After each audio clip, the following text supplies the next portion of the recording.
La subasta judicial, en sus aspectos generales, que nosotros vamos a ver, sin perjuicio del resto del material que tienen, está referida a la normativa procesal nacional y a los aspectos, vuelvo a decir, de tipo genérico, que pueden en definitiva estar modificados en su aplicación práctica por normas procesales. Algunas de naturaleza local, porque si bien es un proceso que tiene similitud en todas las jurisdicciones, también tiene particularidades. Y segundo, por los entornos digitales, virtuales, o también, por ejemplo, las posturas bajo sobre, que en algún caso se admiten, en otro no. Esto lo tenemos que tener en cuenta. Lo que vamos a ver ahora, es esos rasgos generales, esos elementos que comparten todos los procesos de subasta judicial. En primer lugar, tenemos que ubicarnos en un proceso judicial, obviamente dicho, y en la etapa final de un proceso judicial, si bien no la última, porque después hay otras secuelas del proceso que siguen adelante, la subasta judicial sí ocupa la parte final y es normalmente el cumplimiento de una sentencia de condena.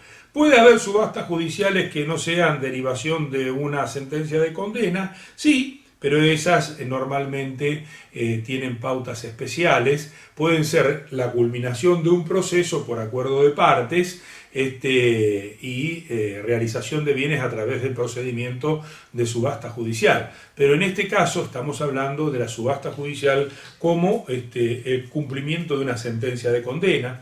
Debemos recordar que en esta etapa, en principio, para las partes, todas las resoluciones son inapelables. Esto es para que no se pueda dilatar la última etapa del proceso de realización de bienes. Entonces, lo que son inapelables o irrecurribles en sentido general, la norma habla de inapelables. También podríamos interpretar esto como una calidad de irrecurrible. Por supuesto que tiene como requisito previo la existencia del embargo de los bienes que vamos a subastar están embargados, el embargo es un embargo ejecutivo, no es un embargo preventivo. Las listas de martilleros inscriptos para llevar adelante las subastas judiciales van a depender de cada modalidad jurisdiccional. En las cámaras nacionales, nosotros tenemos en esta Universidad Nacional que en principio tomar como marco el Código Procesal Civil y Comercial de la Nación. Las inscripciones deben realizarse ante las cámaras nacionales de apelaciones. El martillero en principio será nombrado de oficio, salvo que exista acuerdo de parte. En una ejecución hipotecaria puede haberse convenido que un martillero o martillera sea la designada para llevar adelante la subasta judicial si se llegare a esa etapa procesal correspondientes. Debe ajustar su cometido a las instrucciones que le imparta el juez, que es el director del proceso. Esto siempre debemos tenerlo muy en claro, o sea, las directivas del juez, las normas procesales y, por supuesto, el conjunto de normas que se aplican en esa jurisdicción. En principio, la función es indelegable, no podrá delegar sus funciones salvo autorización expresa del juez. Y acá viene lo que siempre señalamos. El martillero no es parte en los trámites del cumplimiento de la sentencia de remate y solo podrá tener intervención en lo que se refiere a su actuación en los términos establecidos en este código o en otra ley. O sea, el martillero no es parte del proceso judicial, sino que va a intervenir y se le va a correr traslado en todo aquello que sea materia concerniente a sus cargas, derechos, obligaciones, responsabilidades. En el resto de los actos procesales que no le corresponda intervenir, no es considerado parte. El martillero deberá depositar las sumas recibidas y rendir cuentas de remate al juzgado entre los 3 días de realizado. Esto, fíjense que hay una diferencia, son 5 días en el remate particular y 3 días en el remate judicial. Si no lo hiciere, o sea, si no rinde cuentas, es muy grave, por supuesto. Sin justa causa carecerá de derecho a cobrar comisión. Y le agregamos nosotros, por supuesto, siempre cuando se incumple la ley, se responden por los daños y perjuicios. El martillero percibirá la comisión que corresponda conforme al bien subastado establecido por la ley o en su caso la costumbre. Nosotros entendemos que deben aplicarse las leyes arancelarias, nacionales o locales según corresponda. El remate, la subasta judicial, como ustedes han visto, el remate particular y en otras cuestiones, se anunciará por edictos. Los edictos tienen formalidades que están establecidas en los códigos procesales, pero igualmente en forma complementaria o supletoria se aplican también las normas generales, como podría hacerlo la ley 20.266. En principio, la propaganda adicional será a cargo del ejecutante, salvo si el ejecutado hubiere dado conformidad o si su costo no excediere, en este caso a nivel nacional, del 2% de la base.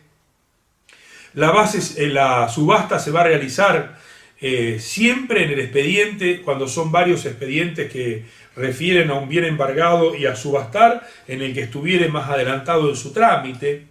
Si hay embargado varios bienes y se va a ordenar la subasta progresiva, cuando se cubre el crédito reclamado más las costas y costos del proceso, obviamente se podrá disponer que no se siga adelante con la subasta progresiva de los bienes.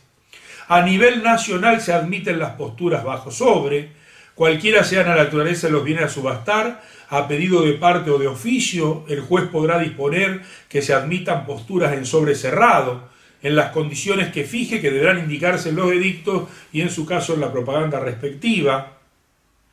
Cuando se habla de la compra en comisión, debemos recordar que está reformado, que el contrato de comisión ha sido reemplazado por el contrato de consignación.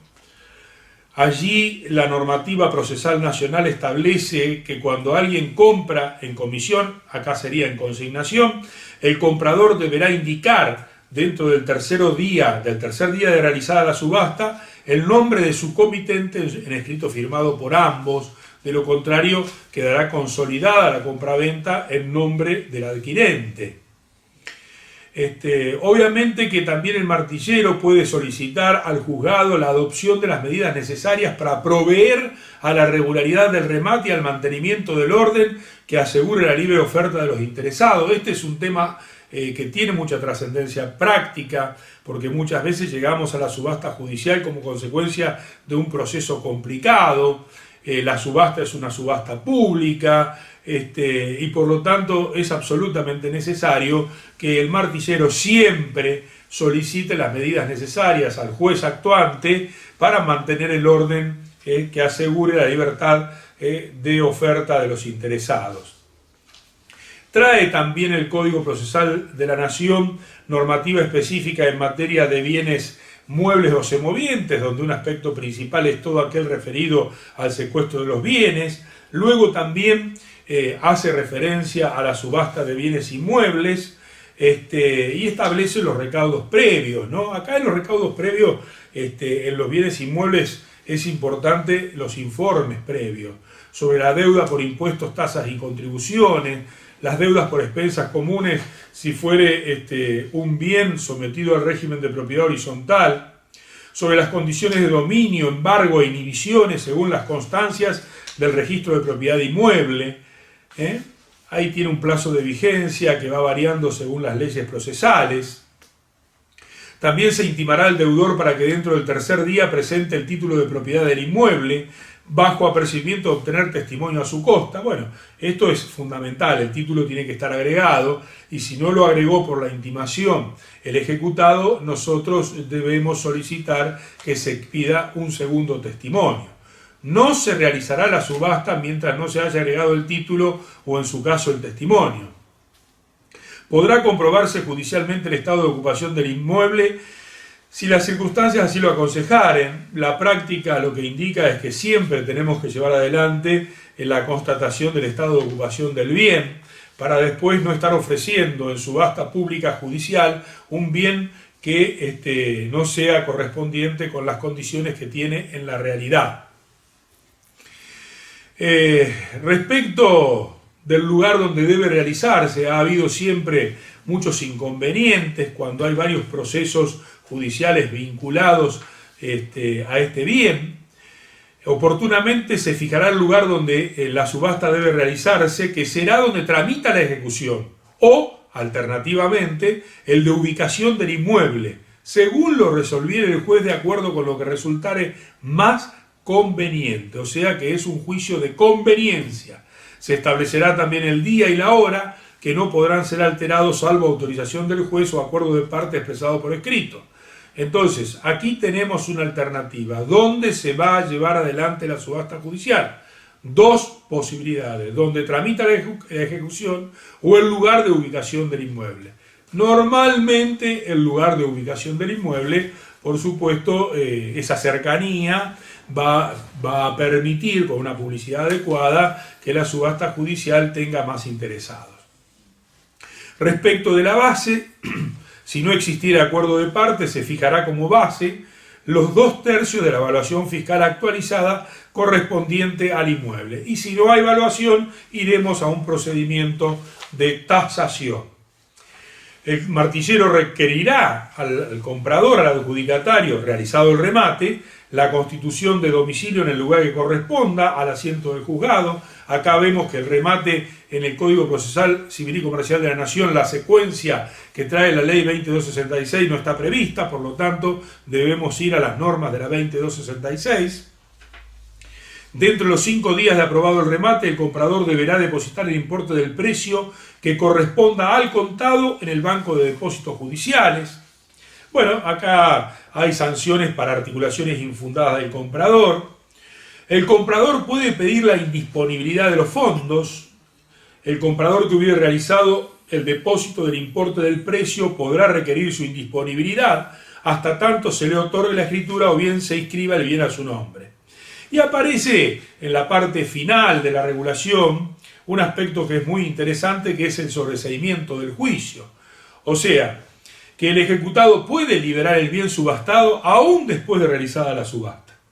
El ejecutado solo podrá liberar los bienes depositando el importe del capital y de lo presupuestado en concepto de intereses y costas, sin perjuicio de la liquidación que ulteriormente correspondiere. Asimismo, una suma a favor del comprador integrada por la comisión del martillero, el sellado del boleto y el equivalente a 1,5 veces del monto de la seña. Entonces ustedes están observando que luego de efectuada la subasta queda una alternativa más para el ejecutado de lograr salvar el bien o mantenerlo dentro de su patrimonio con esta figura que se llama el sobreseimiento del juicio. La indemnización establecida sobre la base del valor de la seña es sin perjuicio de otras que pudieran corresponder en concepto de responsabilidad civil. Acá hay una remisión nuevamente para todos aquellos daños causados por el ejecutado que llevó al estado de subasta, pero que se regulan por el Código Civil y Comercial de la Nación.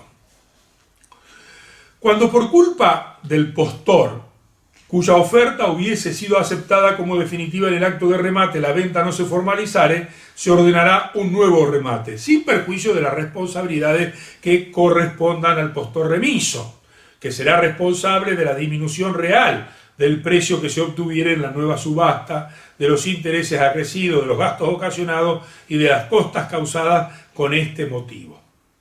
Si el remate fracasa por falta de postores, se dispondrá otro reduciendo la base en un 25%. Si tampoco existen postores, se ordenará la venta sin limitación de precio alguna.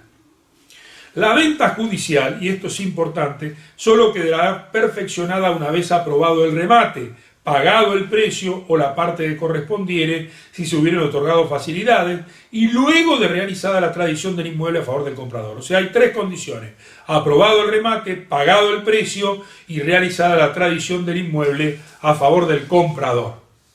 Entonces, este es el último punto que ustedes deberían tener en cuenta para decir que se ha perfeccionado el acto de subasta judicial y la venta que el mismo implica. Por último, nos queda hacer referencia a la nulidad de la subasta. ¿Se puede plantear la nulidad de la subasta? Sí, se puede plantear la nulidad de la subasta. La nulidad del remate a pedido de parte interesada, por supuesto, solo podrá plantearse hasta dentro del 5.º día de realizado, o sea, 5 días hábiles judiciales después de realizado el remate. El pedido será desestimado in limine si las causas invocadas fueren manifiestamente inatendibles o no se indicare con fundamento verosímil el perjuicio sufrido. Esta resolución será apelable. Si la Cámara confirmare, se impondrá al peticionario una multa que podrá ser del 5 al 10% del precio obtenido en el remate. Si el pedido de nulidad fuere admisible, se conferirá traslado por 5 días a las partes, al martillero y al adjudicatario. Dicho traslado se notificará personalmente o por cédula. El juez deberá decretar de oficio la nulidad de la subasta cuando las irregularidades de que ella adoleciere comprometieren gravemente la actividad jurisdiccional. No podrá hacerlo si hubiere decretado medidas que importen considerar válido el remate. Por supuesto, si la nulidad del remate es por causas atribuibles al martillero, tendrá las sanciones que corresponda y también tendrá responsabilidad por los daños causados.